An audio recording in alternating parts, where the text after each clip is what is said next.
This 104th night of this Maha Jnana Yajna. Yay. So look, we made it all the way here, and Miss was absolutely correct. This was the most scenic drive. Beautiful, beautiful. You can ask. Nikhil was driving. I kept pointing out all of the trees and the animals also that are outside. Very beautiful. Trinidad is a beautiful country. So it's a blessing to even get to drive to the temple.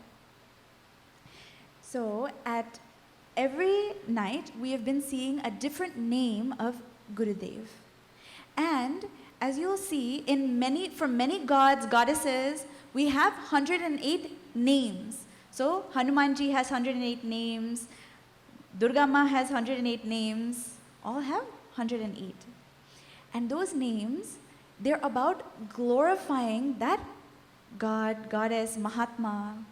Because whenever we think about someone else's glories, we feel more and more close to that person, right? Even when we think of someone that's annoyed us, someone's annoying qualities, we feel close to that person also, but because we feel annoyed with them, not because we feel loving towards them. But these names, instead of taking our mind closer to being annoyed, they take our mind and uplift us to think about something higher. So, and these names are also very beautiful. So we'll see, you can chant also, and then we'll see one name together. Om Sarva Hita Chintakaya Namaha. Om Sarva Hita Chintakaya Namaha. Om Satya Sankalpaya Namaha. Om Satya Sankalpaya Namaha. Om Santushtaya Namaha. Om Santushtaya Namaha. Om Sadhave Namaha. Om Sadhave Namaha. Om Sumanase Namaha. Om Sumanase Namaha. Om Suhride Namaha.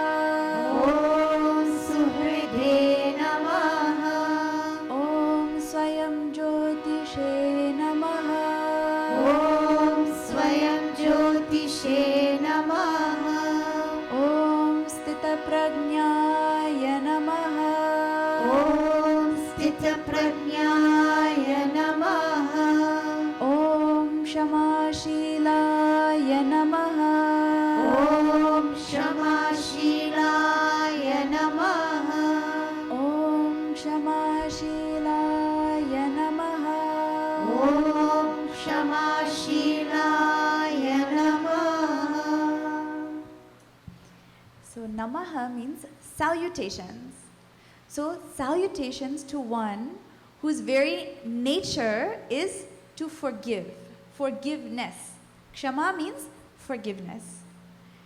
And they used to say Gurudev's nature was so sweet. And the best examples that we have in our Shastras of forgiveness, if you look, is Sri Ramji, Sri Ramachandraji. In the story, right, when Sri Ram finds out that he's banished to the forest and it's Mother Kaikeyi that's sending him, everybody gets upset on his behalf. Dasharath ji is so upset, Lakshmana gets so angry. When Bharata finds out, Bharata is also so upset with his mother. But when Sri Ram finds that Mother Kaikeyi, who for so many years, she had raised Sri Ram like her own son. And then that person now turns around and says, I don't want you to be king. I'm sending you to the forest for 14 years, and I'm putting Bharata as king, as crown prince. When that happened, you see, even in the story, Sri Ram never says one word to upset Mother Kaikeyi. He never says, how could you do this? How could, you treat me this way? He never says one word like that. He says, Amma, to do what you've asked me to do is my blessing. See how wonderfully he takes that. And then later on, when Vibhishan comes to him for some help. Even Sugriv, right? Sugriv says, why are you taking this Vibhishan?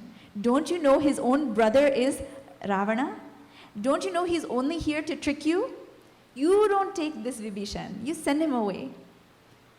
Sri Ram says, no, if he's come to me, then of course I accept him. There's nothing for me to think about twice. Now, we can contrast this with how we normally forgive people. I say forgive in quotes, right? So someone upsets us, we have to go, like say our boss upsets us, we go and we're stewing about that for weeks, days, weeks. We're only thinking about what that person did. Oh, every time I see that person, they just get me mad the same way. In my mind, I'm thinking. And maybe a while later, because you have no choice, either you're married to the person or you work for the person, you have to forgive them. You don't forget. You still have it somewhere. So next argument comes up, you can pull that out. Say, remember that time you did this? So we don't even really forgive. We just conveniently put it aside to be taken up at a later date. But Bhagavan never, forgiveness, when we say that Gurudev's nature was forgiveness, that means he never held on to anything. He never, like we do, right? We hold on to things. 10 years ago, someone picked your mango without telling you, and you're still vexed, right? Bhagavan is not like that. Mahatmas are not like that. If you see a mother, right? She carries that baby in her womb for 9 months. She gets swollen ankle, back pain, baby kick. When you're trying to sleep, that's when baby wants to play soccer or football, right? But you ever see the mother get upset? And then when the baby is born, more trouble. They go knock something, they go burn themselves, they break something else. But mother never says anything. When we say mother's nature is forgiveness, it means that instantly, not 1 second she's upset. She forgives as it happens. That's the nature also of a Mahatma. Except they don't feel only my child gets forgiven. Look, your child breaks something in your house, you'll forgive. Your neighbor's child comes and breaks something that belongs to you, they better pay up. They better start saving all of their allowance money to pay me back, right? Because sometimes we don't feel the same towards other people's children. We also, it's funny, right? If someone else's child does something, we say, look, lock them up and throw away the key, all right? This one is a bad egg. Don't play with that one. But if it's our child that does something wrong, we say, no, he just made a mistake, okay? He didn't mean it. You give him second chance. Because we're always very forgiving when it's someone that we care about. So for Mahatma, for them, even if you're insulting them to their face, they forgive you at that very moment. Just like a mother would never hold anything against her child. Because that child is a part of you. So you don't feel to be upset. And you know the child does something, they might not know any better, so forgive. Mahatmas are the same way. So many people will insult them, say wrong things about them, try and discredit them. They never take it on. Same thing happened to Gurudev. When he was trying to preach all of these things, all of the orthodox pundits, they didn't want him to teach in English. But he said, no, I will teach in English because I want everyone to be able to understand. So even though they were upset at that time, he didn't mind. And then later on, when they said, please forgive us, he said, no problem. So God, see, we always feel we've done something wrong, and I don't even feel good enough to go and stand in the temple in front of God. But God never thinks like that. Bhagavan's nature is light. Why? He doesn't have any darkness. So if we make a mistake, we're the ones that hold on to it. It's like we're putting an umbrella over our head and wondering why the sun is not shining on me. Bhagavan's grace is the sun. Our own bad habits, jealousy, anger, frustration is like that umbrella. We hold it up over our own mind. Once you take it away, that sunlight is always there. So Bhagavan, and when we say Bhagavan and Mahatma, they're one and the same. Why? Because that love of God shines so clearly in that saint or sage. So their nature is to forgive, not to hold on and remind you later. They're very sweet like that. Okay? So just sing for a small bhajan. Hari Narayana, Hari Narayana, Hari Narayana, Jai Ram Ram Ram. Hari Narayana, Hari Narayana, Hari Narayana, Hari Ram Ram. Hari Narayana, Hari Narayana, Hari Narayana, Jai Ram Ram Ram. Hari Narayana, Hari Narayana, Hari Narayana, Hari Ram Ram. अयोध्यावासी Shri Ramchandra आनंद रूपा जय जय राम. अयोध्यावासी श्री रामचंद्र आनंद रूपा जय जय राम. अयोध्यावासी श्री रामचंद्र आनंद रूपा जय जय राम. अयोध्यावासी श्री रामचंद्र आनंद रूपा जय जय राम. हरि नारायण हरि नारायण हरि नारायण जय राम राम बोल. हरि नारायण हरि नारायण हरि नारायण हरि राम राम बोल.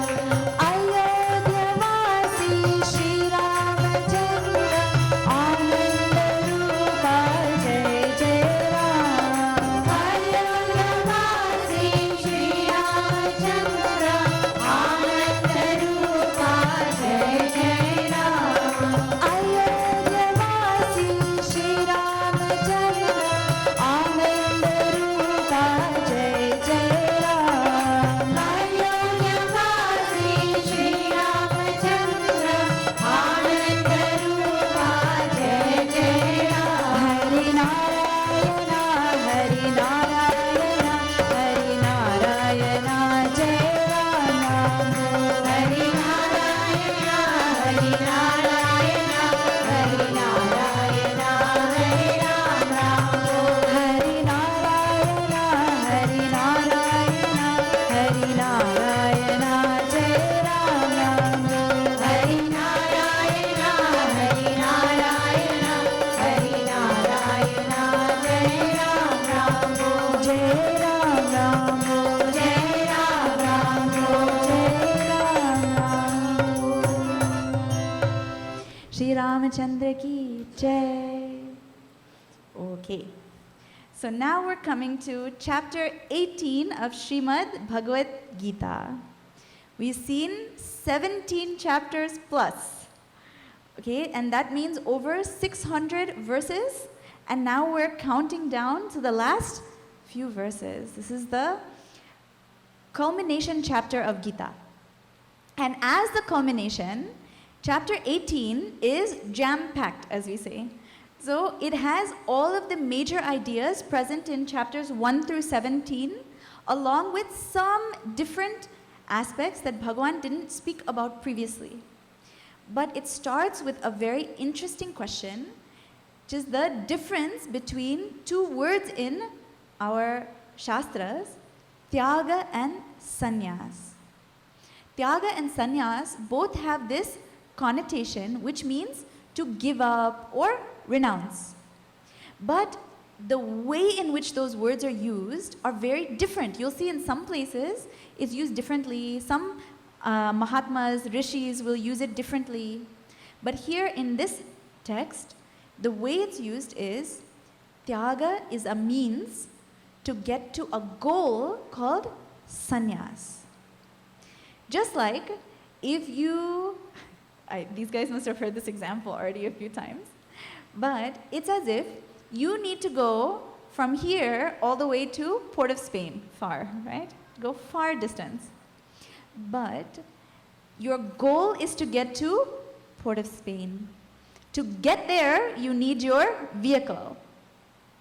So Tyaga is like a vehicle to get to a destination called sannyas. And even these words are limited, but we use them to illustrate this point. So we give up our selfish habits, selfish tendencies. Why? Because our selfish tendencies always put our mind in either the future or the past. You're never where you are. You're thinking about what happened yesterday, or you're worrying about what's going to happen tomorrow.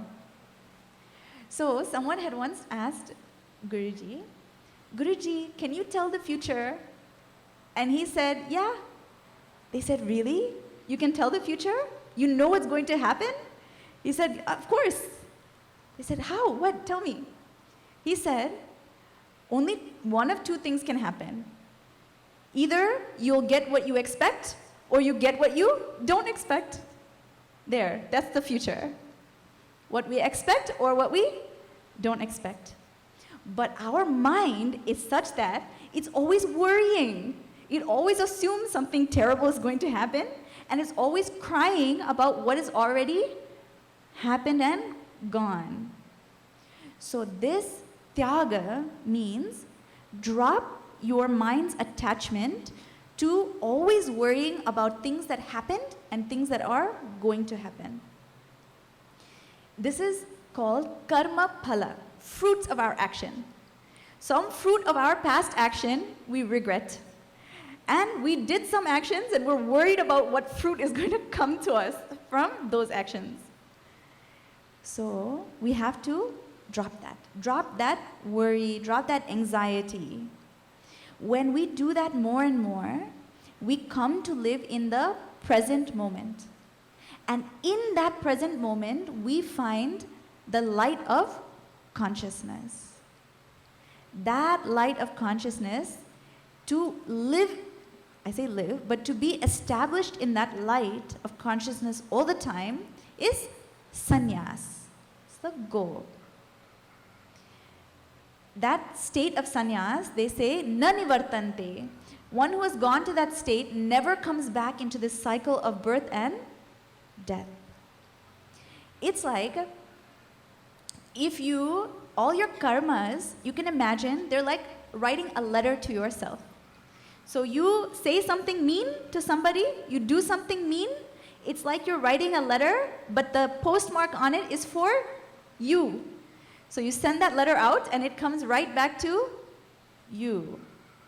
But when you realize that the one that's in this cycle of birth and death is only thoughts and habits that are illumined by the light of consciousness, and that you are the light, you aren't the karmas, the actions, then you become free. Again, this is an example we've used before, but it's like the light in this room. Because we have light in the room, we can see everything in the room. Tables, chairs, people, desk, mic. Without the light, you can't see. All our thoughts, all our worries, they're like things in the room, objects in the room. If I remove all the objects, the light still remains. That light is the light of consciousness by which we see all our thoughts. You are that light, you aren't the thoughts. That's what our Shastras teach us. And being established in that knowledge is called sannyas. That's the goal. So everything that's talked about after is ways in which we come to more and more understand that this world is functioning by what's called the gunas, sattva, rajas and tamas. Sattva is intelligence, rajas is activity, and tamas is dullness, inertia, staying in place. All three things you need to have anything happen, right? So, even when you're living, right, you have to walk, so that's rajas, you have to move. But you can't walk all the time. Sometimes you have to sit and rest. So you also have to have some tamas. And when to walk and when to sit, that is sattva, that's intelligence. So you see, even in the atom, right? In science class, we see the atom. That atom, all of these atoms make up solid things. So this table doesn't move by itself, but inside that table, all of those atoms are moving, swirling. And what puts them together in a logical pattern? So what says gravity works yesterday and it also works today? What if one day you woke up and all of your things were floating in the air because gravity decided to take a day off? It's Christmas, so gravity is going to take a day off. That never happens because the rules always stay in place. Those rules are the laws. These are upheld because they're logical, they make sense, sattva. So we've seen how these gunas make up everything, including our thoughts. So nature is making everything happen, but the light of consciousness that we are is something apart from that. That light you are. Okay, so now Bhagavan is switching to a slightly different aspect. He's going to talk about very controversial subject. So lucky I got it. I got the night where I had to speak about the controversial subject. But we're going to talk about varna. Varna means color or shade, color. But it's commonly known as caste. So what is this caste? What is this caste system? We've heard so many terrible things about it, but what do our shastras have to say about them? That we're going to see. So let's chant this, verse 41 in chapter 18. Brahmana kshatriya visham Brahmana kshatriya visham Shudranam cha parantapa Shudranam cha parantapa Karmani pravibhaktani Karmani pravibhaktani Swabhava prabhavairgunaihi Swabhava prabhavairgunaihi Swabhava prabhavairgunaihi Swabhava prabhavairgunaihi. So this topic is brought up because all of us have certain duties that we have to do in life. Right? Dharma is often translated as duty. So also known as kartavya karmas, actions we're supposed to do. So like, if you're a teacher, your job is to teach. If you're a business person, your job is to conduct business. But we're often very confused about what is my duty, and a lot of people don't do their duty, but they want to poke their nose in other people's duties. Why? Because we sometimes don't know what we're supposed to do and what we're not supposed to do. So we explore that. And we should also know that what may be our duty at one time is not our duty all the time. So when you're 10, your mother will pack your food for you, will pack your lunch for you. She's so nice, she'll make you peanut butter jelly sandwich, whatever you want. Or why you want to eat that? They'll make you nice roti chokha, something healthy. But if you're 30 and your mother is still making your lunch for you, that's not fair.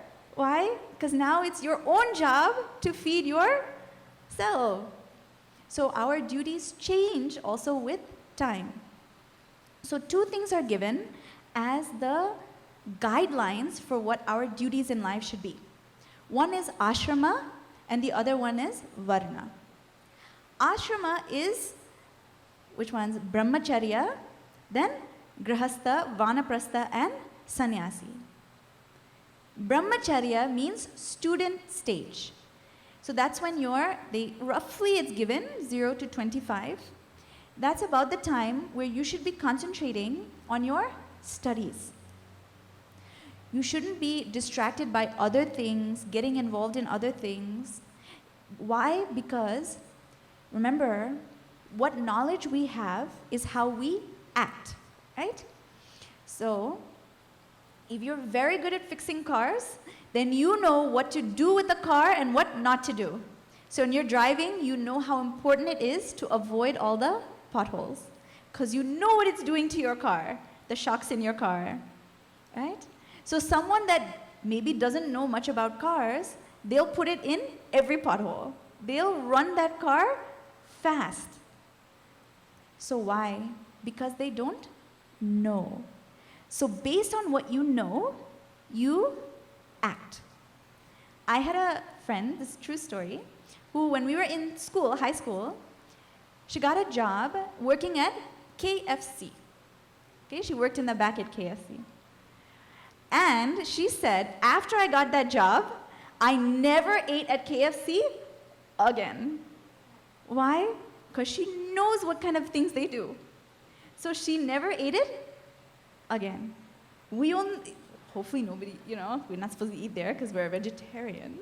But why is it that we eat at some of these fast food places? If you watch any of these documentaries, they're on YouTube. If you watch any of them, you'll never eat at them because you see how much oil, fat, bad things they put in there. Then we just sit there and eat because we don't know. So in your student stage, it sets the foundation for the whole rest of your life. So in that stage, you should be getting all the knowledge that you can, and good knowledge, correct knowledge, including values. Guruji used to say, we should give our children values, not valuables. Because valuables, they'll throw, but values stay and grow. Values like truth, satyam, ahimsa, shama, so many wonderful qualities. They were there in the rest of Gita also. So, the definition of brahmacharya stage is brahmani charati iti brahmachari. One who walks, charati means move or walk. One who walks in Brahman is a brahmachari. Brahman means supreme truth. But in our day-to-day life, it also means regular truth in our transactional life. What does that mean? So, if you go to school and someone teach you in science class that sugar tastes bitter and salt tastes sweet, that's a lie or not? It's wrong knowledge. So when you're in school, a student is supposed to be searching for truth. What are the facts? How does a tree grow? How do the chemicals combine? Biology, math. You don't want your teacher to teach you 2 plus 2 is equal to 7. You want your teacher to say 2 plus 2 equal to 4. So a brahmachari is looking for truth in the outside world. But they're also looking for truth inside. And that means they should also speak the truth.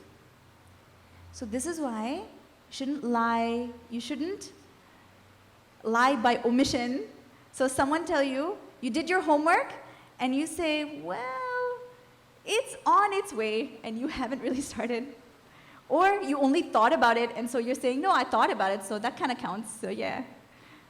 Lie. Should be honest.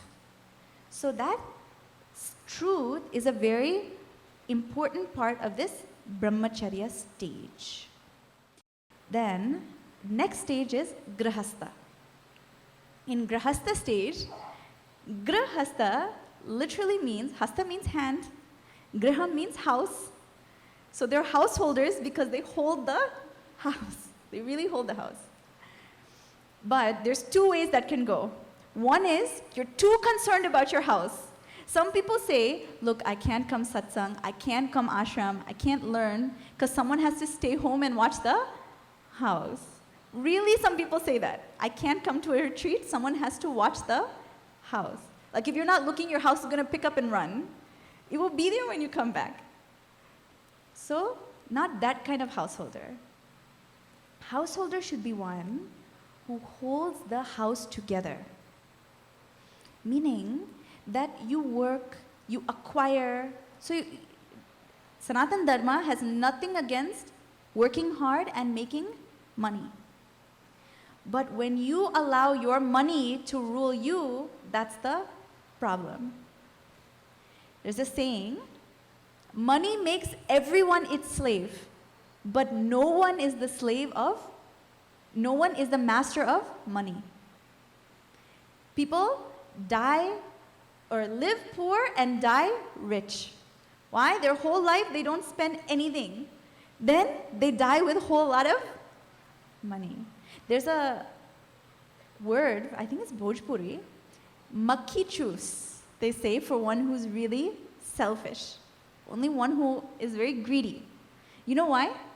Makhi chus means that if a fly falls into a bowl of milk, that person will pick out the fly, suck out the milk, and then throw the fly. They're so greedy, they won't even throw out a drop of milk. Some people really like that. That's not how we should be. Grihastha means you acquire wealth, you support your family, and then whatever excess you get, you use it to support dharma. Dharma meaning you use it to support your community, you use it to support the people doing good work in your society, and you use it in the benefit of others. Don't let it just become a big burden on you. That's what happens when people just hoard their money, then they don't know what to do with it. They buy all kind of fancy things and then I don't know what they do. So use that money to support society. Grihastha stage. Next is Vanaprastha. Vanaprastha, Vanam is forest.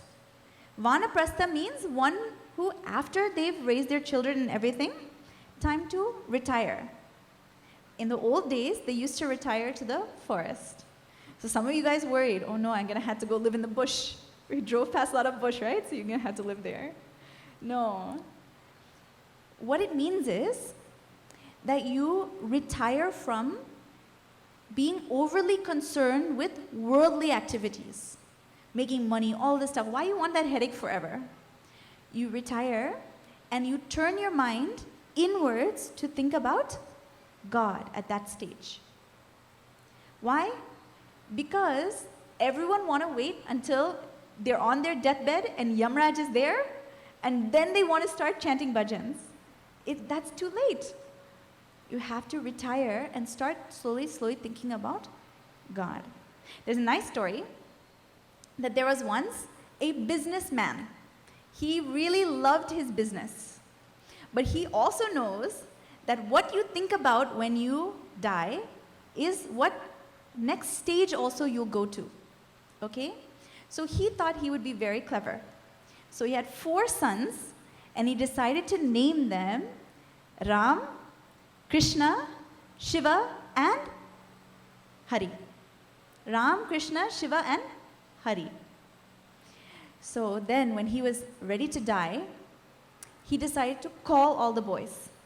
Because they all have names of God, so he'll be thinking about God when he's going. So he calls them all and he says, Ram, are you there?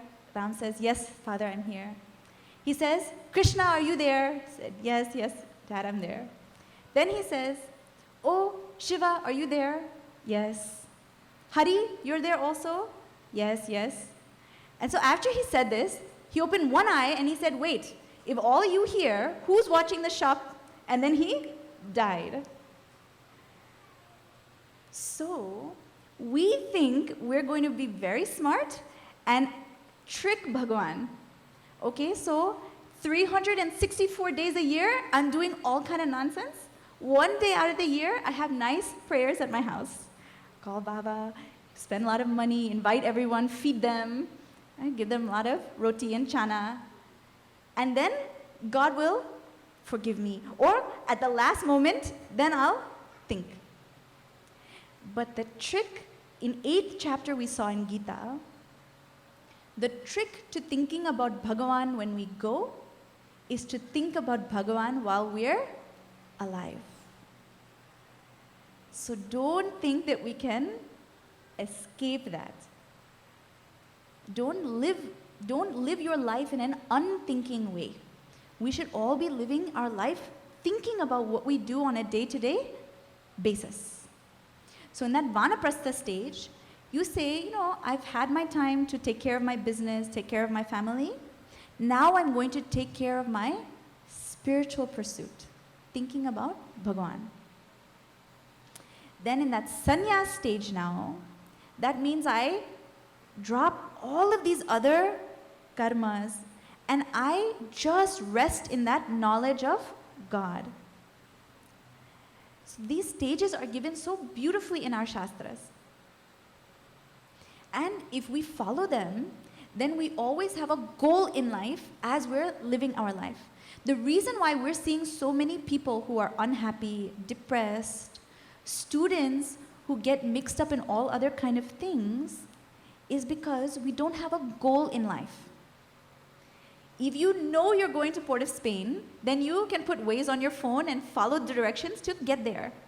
But if you don't have any goal and you're saying, I'll just follow every back road and side street and stop at every stop, you just get lost. So our life should have this goal in mind.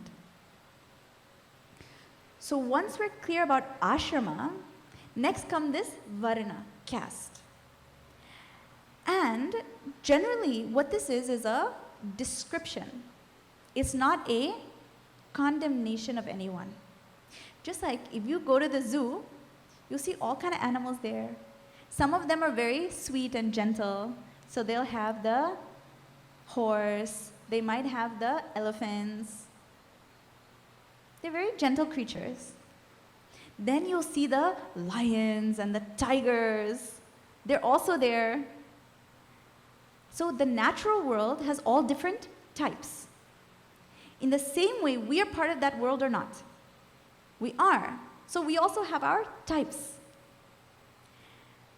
The issue is, if we think about why caste system has become very controversial, it's because any tool or any component of whether social life or religious life, if it's used in the wrong way, in order to subjugate people, in order to oppress, in order to disenfranchise or harm others, anything can be used as a tool like that.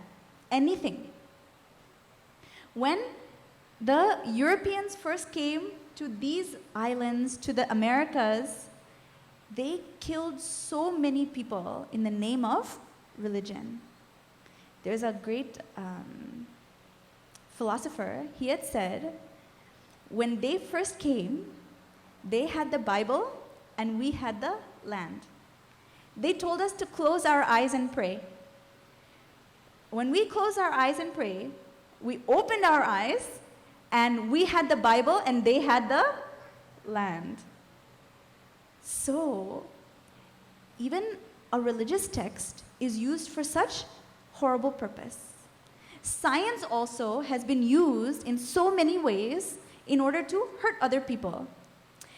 When the big cigarette debates were going on, right? On a cigarette case now, there's a little sign that says, warning, cigarettes are dangerous for your health. Before those signs were there, the cigarette companies spent so many millions, billions of dollars paying scientists to come out with research showing that cigarettes were safe. And they really published those things. And all these scientists now saying, oh yeah, cigarettes, no problem, smoke, it's not a problem. Oh, we'll make filter cigarettes. That will keep you safe. That's more healthy than regular cigarettes. All of these things are done in the name of science. Some scientists say, oh, people that are of African or minority status, they aren't as smart as Europeans. Real scientists said these things. Why? Science is not good or bad. Science is the thing that also makes our medical technology possible. So many things our ancestors had to face, we don't have to face. Why? Because of science. Smallpox, all of these things have been eradicated. Polio. So science good or bad? No.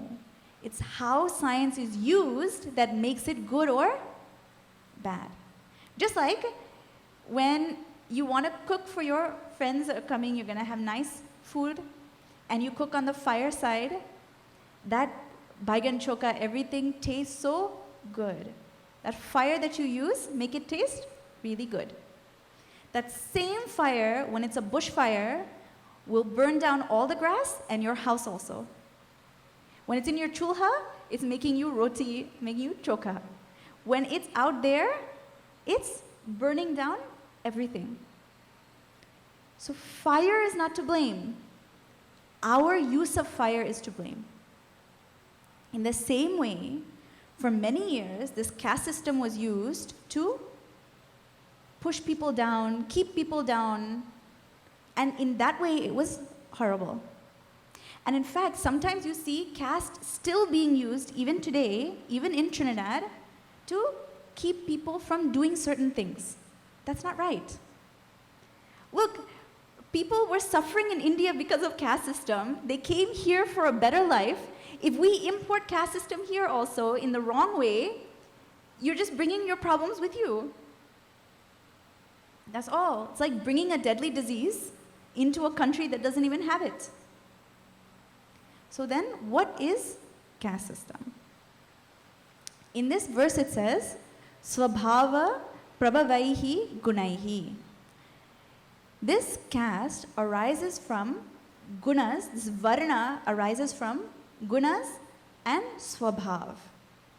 Prabhava means is born from. So according to your swabhav, you will get some designation. So what does that mean? Gurudev used to say, a thing is always called by what's inside. So if you have a pot and it's filled with honey, it's called a honey pot. If you have a pot that's filled with ink, it's called an ink pot. So if you have a mind that's filled with good thoughts, you have a good mind. If you have a mind that's filled with bad thoughts, you have a bad mind. So in a same way, you get a designation based on your own qualities. So someone who really, really likes to quarrel with people, you call them quarrelsome person. Oh, don't go and talk to him. He always wants to pick a fight.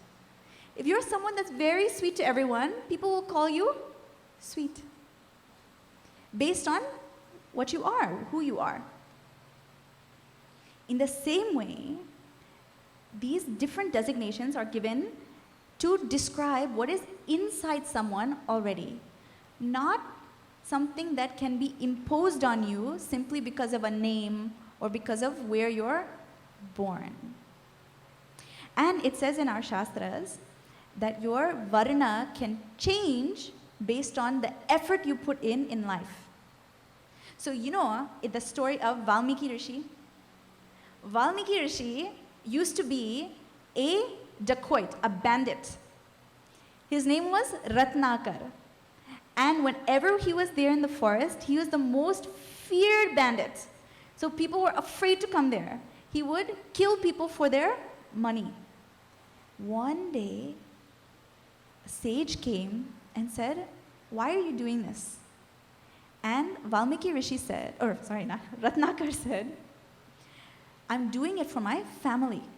I'm doing it to support my family."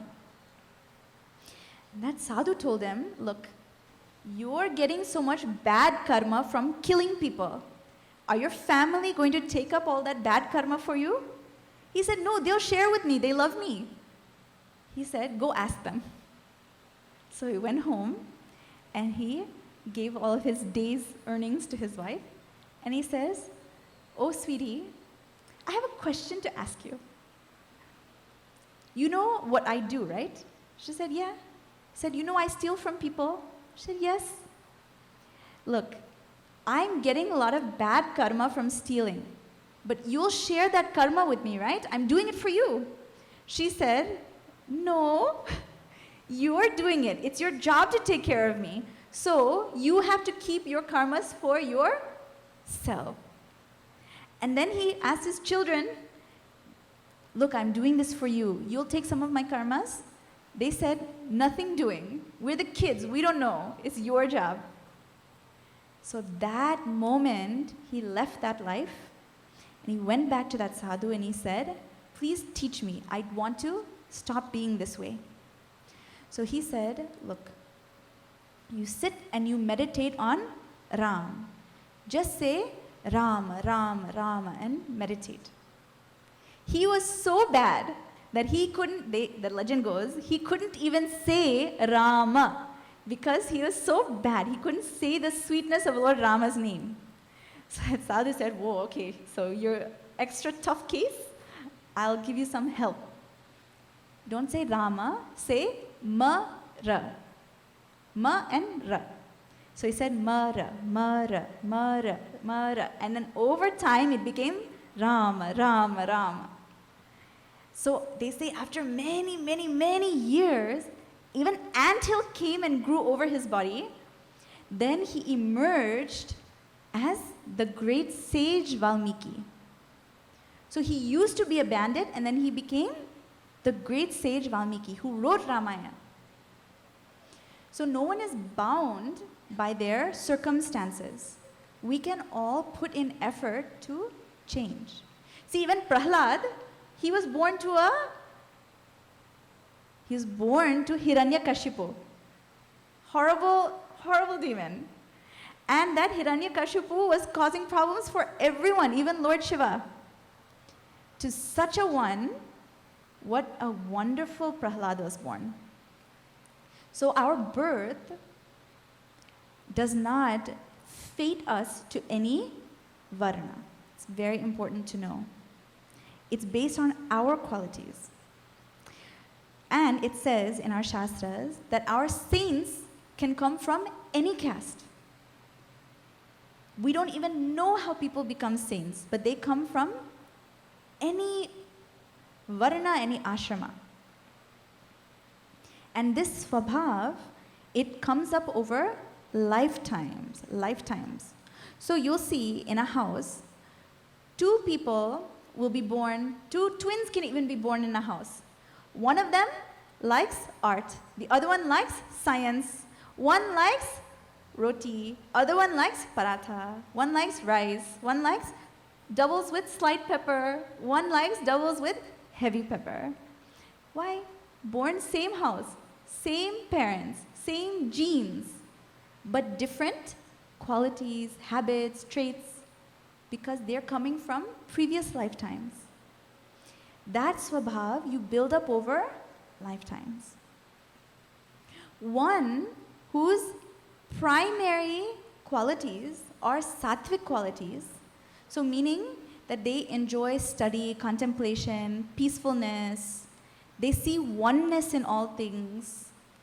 That type of personality who has mostly sattva next to our rajas and then tamas, that person is called a brahmana based on their habits, traits. What are the qualities of a brahmana? We'll see in verse 42. So everyone can chant. Shamo damastapa shaucham. Shamo damastapa shaucham. Shantir arjavam evacha. Shantir arjavam evacha. Jnanam vijnanamastikyam. Jnanam vijnanamastikyam. Brahma karma svabhavajam. Brahma karma svabhavajam. Brahma karma svabhavajam. Brahma karma svabhavajam. So before, in the previous verse it had said that this Brahmana, Kshatriya, Shudra, these are split based on their swabhav and karma. Pravibhaktani means divided. And this verse, they're describing Brahmana qualities. So first one that's given is Shama, Shamaha. Shamaha means Mano Nigraha, means one who has a controlled mind. So that means not like in X-Men, they have one Professor X, and he can control people's minds. So he can make them do things, walk around, all this stuff, talk. Not like that. They don't control other people's minds. They have control over their own mind. So anytime you're sitting, you might even be sitting in satsang, but your mind is thinking, oh, I hope I cleaned everything. I hope I locked the house. I wore these slippers today. I should have worn the other ones. They match my dress better. So many thoughts we have, even though we're sitting in satsang. So our eyes are open, but our mind is somewhere else. Why? Because that power of concentration is less. But one who has great power of concentration, this Mano Nigraha, is one of the Brahmana qualities. Next is this Damaha. Damaha means they have control over their senses. So our senses, it says, if you see a picture of even Arjuna on the chariot. Arjuna is there on the chariot. Bhagavan Shri Krishna is holding the reins, and then there's the horses. The horses represent our senses. Your senses are always running after things.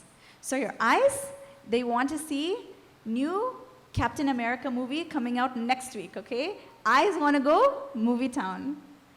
Your ears want to hear some calypso, or hear some other nice songs on the radio. Your nose wants to smell nice perfume. Or the smell of your mother's cooking, your nose likes that smell. Your tongue is the big problem. Your doctor tell you have high BP and that you have sugar and that you should not be eating fried food. You shouldn't be eating jalebi, rasgulla. But that tongue, it's like that's the only thing your tongue wants. Even if you put vegetables in front of it, you can't eat it. Tastes like poison. You don't want it. But someone put aloo pie in front of you, that thing, they turn and it's gone. Why? Tongue runs after that. And our skin likes to feel nice thing. So when you go to the cloth store to buy some clothes, you're going to get the one that feels nice. So our senses, that chariot is so beautiful. If our senses are not controlled by our mind, they'll run everywhere. That's how some people, they have high blood pressure, diabetes, all the problem because they know that control is not there. Or some students, they might be very bright, but because they can't concentrate in school, they don't pass their exams, even though they're very smart. So that control should be there. Then next is tapas. Tapas was given in previous chapters, but one hallmark of tapas means to burn. So anytime you do something that is a little tough, but it makes you a better person, that's called tapas. So if you see, there's some poster of Usain Bolt, I think, on the freeway. He won the Olympic medal for running. He has to do a lot of tapas. He has to run every day, every morning. He doesn't get to stop and get any sahina on a Saturday morning. He has to run.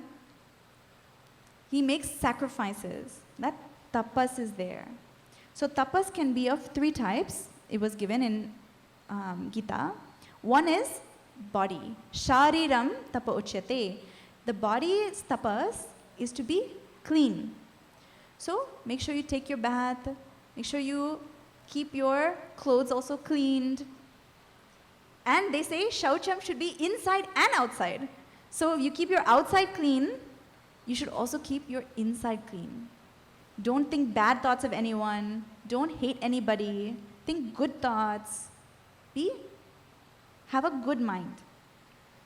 Next is tapas of speech. Anudvegakaram vakyam.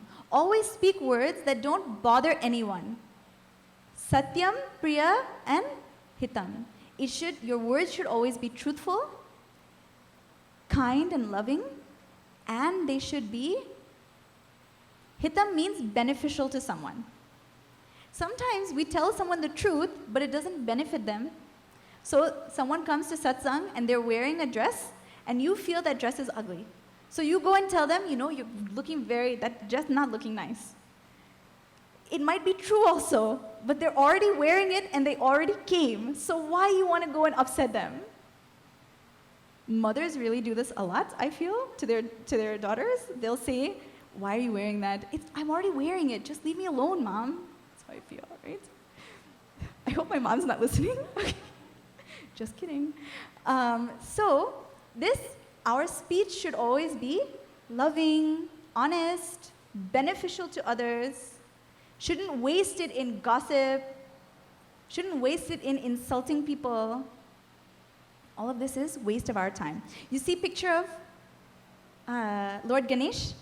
He has big ears and his trunk covers his mouth. What that means is we should always listen more and speak less. So much nice significance is given. Always listen more and speak less. I feel that's why we worship Ganesh Bhagwan first. So he teaches that lesson. Okay, and then tapas of the mind. So keep the mind quiet. Maunam atma vinigraha. Maunam means keep the mind quiet. Don't overuse it to talk all useless things. And then worship of Deva, Dvija, Guru, and other pragnya, wise people. So Devas mean we should do service to our world. To the trees, the plants, the animals. They all support our life. So we should also support them. That is a Brahmana quality. And Dvijas, so we support people doing the work of Sanatan Dharma. Guru, teachers, Shastras are your guru. And Pragnya, wise people.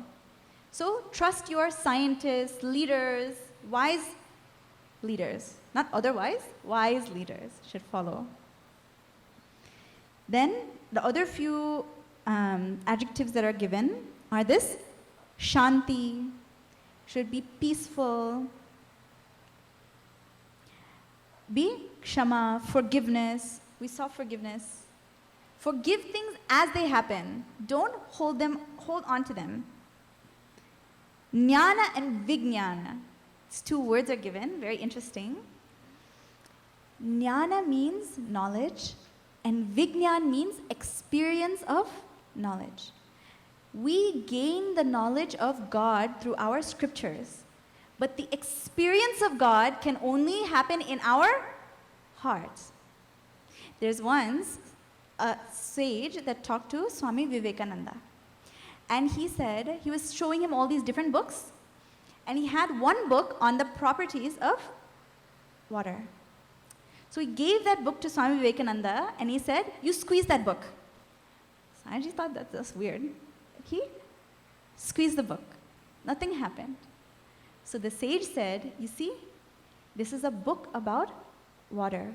But when you squeeze it, no water comes out. Just like that, all of the study of the scriptures, it's only knowledge in a book until it takes place in our heart, until it is born in our heart. That experience of knowledge is called Vijnana, and it's different than just book knowledge. Some people say, oh, we should be very kind to our brothers and sisters and others, but they're always being terrible to people. And then you think they're not listening to themselves talk. So we shouldn't be like that. Should act the way we believe we should act, according to our values. And then astikyam. Oh, arjavam first and then astikyam. Arjavam means to be straightforward. See, Arjuna's name and Arjavam sound similar. Arjuna was very straightforward. Sometimes we hear something good for us and we can't live up to it. But one that's straightforward, the moment they know what's the right thing to do, they'll do it. So that quality is had by Brahmana. That ability to be straightforward, not try and trick people. Very good quality. And then astikyam is shraddha. Astikyam means we should have faith that something greater than us is out there in this universe. Look, if all of you are sitting here, right? None of you, hopefully not, have met your great grandfather. You have not met them, right? Unless, some other magic thing is going on. I don't think you would have met your great grandfather. But the fact that you're sitting here means they must have existed at some point, right? Otherwise, you wouldn't be here. In the same way, we have a hard time sometimes believing in God. But the very fact that we're sitting here, even doubting God, means that God had to be there, is there. That faith is astikya buddhi, astikyam, feeling that astitva, asti means to be. Something is, something greater is. Having that quality of faith is that also Brahmana quality. So these are the qualities of the first varna. And always remember that they're determined based on who you are. So if you're someone who is straightforward, tell the truth, you do tapas, you have good control over your mind, then you're Brahmana. If you don't do those things, you can call yourself that, but everyone can fill in the sentence. You should live by the qualities of that ashrama or of that varna to get that name. If it walks like a duck and quacks like a duck, it's a duck. If it roars like a lion but calls itself a duck, something else going on. So these are and remember, we can also change based on our karmas. Uddaret Atma Atmanam is given in chapter 6. We can raise ourselves by ourself. Should raise ourselves. So in this life, you put forth all that effort, study. Okay, so that's the message for tonight. I'd like to thank the temple for hosting us very much. Thank you very much.